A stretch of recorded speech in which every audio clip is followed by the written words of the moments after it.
SS আলুওয়ালিয়াকে এবং জেতা আসন, সেই জেতা আসনে প্রার্থী বদল করে বিজেপি। আসন বদলে নজরে দিলীপ ঘোষ, কারণ বর্ধমান দুর্গাপুরে নতুন করে লড়াই শুরু হয়েছে। সরাসরি চলে যাবো, শরদিন্দু রয়েছে আমার সঙ্গে, শরদিন্দুর সঙ্গে কথা বলবো।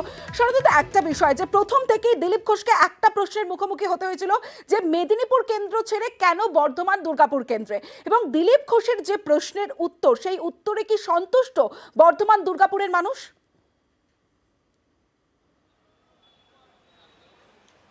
দেখো, প্রথমত বলা যাক যে এখানকার প্রার্থী ছিলেন এখানকার সাংসদ ছিলেন সুরিন্দর সিং আলুওয়ালিয়া। এই আলুওয়ালিয়াকে কিন্তু দীর্ঘদিন বর্ধমানের মানুষ দেখতে পারেননি বলে অভিযোগ, এবং মাঝে মধ্যেই তার নামে নিখোঁজের পোস্টার পড়তো।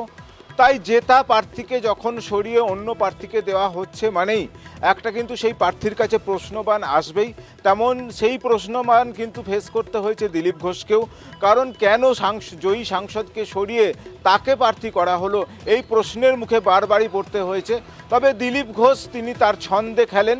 তিনি বরাবরই বলতে চেয়েছেন যে তাকে যেখানে দল প্রার্থী করেছে সেই এলাকায় কাজ করার জন্য, এবং তিনি সেই এলাকাতেই থাকবেন, এবং বারবার যেটা বলতে সমর্থ হয়েছেন যে তিনি 5 বছরের জন্য এখানে থাকতে আসছেন, এখান থেকে সাংসদ হয়ে চলে যাবার জন্য নয়। এই কথাটা কিন্তু বর্ধমানের মানুষকে তিনি বারংবার বুঝিয়েছেন।